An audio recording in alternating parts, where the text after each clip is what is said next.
नमो अरिहन्ताणं नमो अरिहन्ताणं नमो अरिहन्ताणं नमो अरिहन्ताणं नमो अरिहन्ताणं। जय जिनेंद्र मित्रों, एक बार फिर से आप सबका स्वागत है मेरी चैनल जैन कथा से पाठशाला तक। और मैं सोच रही हूँ कि आप भी वही सोचते होगे कि आज क्या हो गया पूर्वी को, क्यों सिर्फ एक मंत्र बोल रही है नमो अरिहन्ताणं।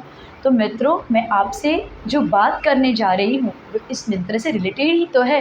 नमोकार मंत्र की हमारी श्रृंखला चल रही है और हम बात कर रहे थे कि नमोकार मंत्र के एक एक अक्षर में, एक एक पद में, पूरे मंत्र में बड़ी ताकत होती है।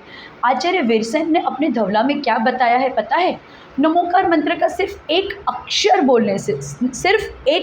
बोलने से 7 सागर पापों का नाश हो जाता है। जब हम नमोकार मंत्र का एक पद बोलते हैं तो हमारे 50 सागर पापों का नाश हो जाता है, और जब हम नमोकार मंत्र पूरा बोलते हैं तो हमारे 500 सागर पापों का नाश हो जाता है।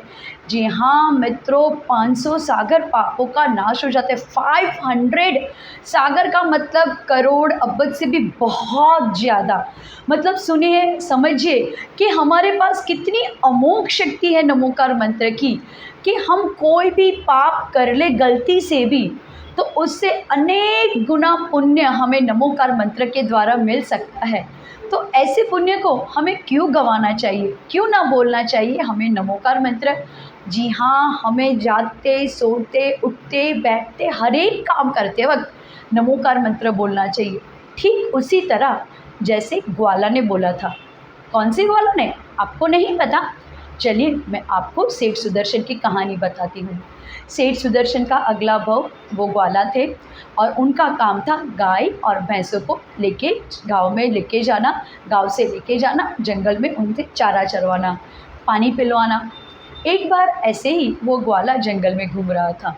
उसने क्या देखा, भयंकर ठंडी थी, लोग अपने घर में बैठे हुए थे और इतनी भयंकर ठंडी में एक मुनिराज शांत नग्न मुद्रा में बैठ के ध्यान कर रहे थे। ग्वाला को बड़ी चिंता हो गई कि हे भगवान, हम तो बिल्कुल भी रुक भी नहीं सकते हैं और ये मुनि महाराज ऐसे ही बैठे हैं।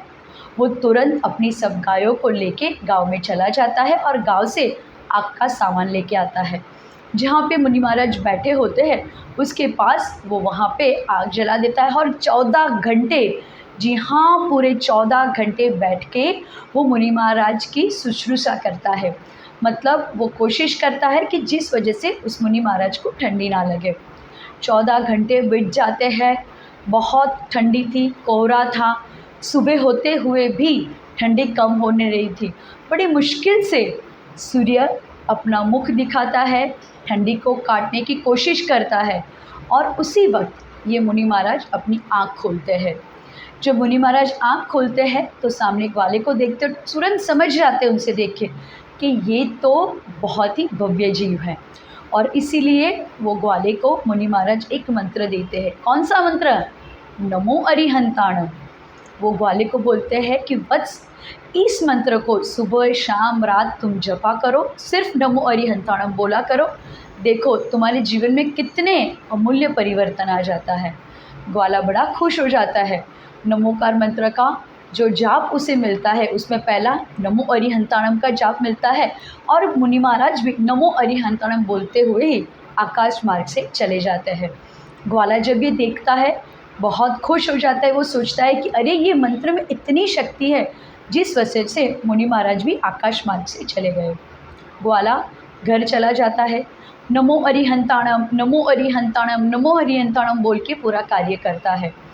जब ऋषभदेव सेन सेठ, जिनके यहाँ ये ग्वाला काम कर रहा था, वो ग्वाले से पूछता है, भाई आपको ये मंत्र किसने दिया? मुनि महाराज के साथ जो भी प्रसंग हुआ होता है वो ग्वाला बताता है। सेठ बड़े खुश हो जाते हैं और बोलते हैं कि कल से तुम मेरे घर के सामने जो घर है वहीं अपने परिवार के साथ आके रुक जाओ।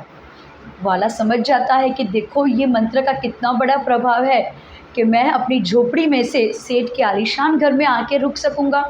सेठानी को भी बता देते हैं कि जिनमती, देखो ये ग्वाला ने इतना पुण्य किया है, वो सामने रहने आए, अब तुम्हारी जिम्मेदारी है, तुम उसे अच्छे से अच्छा खाना देना। देखो मित्रों, नमोकार मंत्र का सिर्फ पहले पद के जाप से ग्वाले की ज़िंदगी परिवर्तित हो गई। उसको समझ में आ गया ये मंत्र कितना चमत्कारी है और वो उसे सुबह शाम रात जपता रहता था। नमो अरिहंताणं, नमो अरिहंताणं, नमो अरिहंताणं। एक बार ग्वाला जाता है अपने गायों को लेके चराने के लिए। जब वो जाता है जंगल में तो वहाँ पे एकदम से 2-3 गाय पानी के अंदर गिर जाती हैं। ग्वाला उनको बचाने के लिए पानी में छलांग लगाता है, पर वो जब पानी में छलांग लगाता है तो कोई नुकीली लकड़ी उसको लग जाती है और तभी भी उसके मुँह में नमो अरिहंताणं, नमो अरिहंताणं का जाप था और वो ग्वाला वहीं का वहीं मर जाता है। मर तो जाता है पर उसकी सद्गति होती है। जी हाँ मित्रों, भविष्य में यही ग्वाला इतने उत्कृष्ट कुल में जन्म लेता है और उसी भव से सुदर्शन सेठ नाम से मोक्षगामी जीव बन जाता है। सो मित्रों, आप सबको ये बात ध्यान रखनी है कि ना ही पूरा नमोकार मंत्र, मैंने आपको पहले भी बताया था, एक अक्षर एक पद पूरा नमोकार मंत्र उल्टा बोलो, सीधा बोलो, आगे से बोलो, पीछे से बोलो, कहीं से भी बोलो, इस नमोकार मंत्र में इतनी ताकत है कि वो आपकी पूरी ज़िंदगी बदल देगा। तो आपको भी अपनी ज़िंदगी बदलनी है ना, अपने जीवन में अमूल्य परिवर्तन लाना है ना, तो बस सुबह हो या शाम, दिन हो या रात, जपते रहो नमोकार, जपते रहो नमोकार। सो मित्रों, आज की ये स्टोरी से हमने ये सीखा कि ऐसा नमोकार मंत्र जो हमारे सामान्य मानस का जीवन का कल्याण करता है, ऐसे नमोकार मंत्र जिसमें हमें पर्टिकुलर देवी देवताओं को नमस्कार नहीं किया है। और सबसे बड़ी बात इस मंत्र की ये है कि कभी भी ये मंत्र से हम किसी का भी बुरा नहीं करते हैं ना सोचते हैं। ऐसे नमोकार मंत्र हमेशा जयवंत रहे। सेठ सुदर्शन की जय, नमोकार मंत्र की जय और पंच परमेष्ठी भगवान की जय। सो मित्रों, मेरी ये स्टोरी आपको कैसी लगी हमें ज़रूर बताइएगा। चैनल को सब्सक्राइब और लाइक ज़रूर कीजिएगा और आप हमसे क्या सुनना चाहते हैं वो हमें ज़रूर से कमेंट बॉक्स में लिख के बताइएगा। आज के लिए इतना ही। सबको जय जिनेंद्र।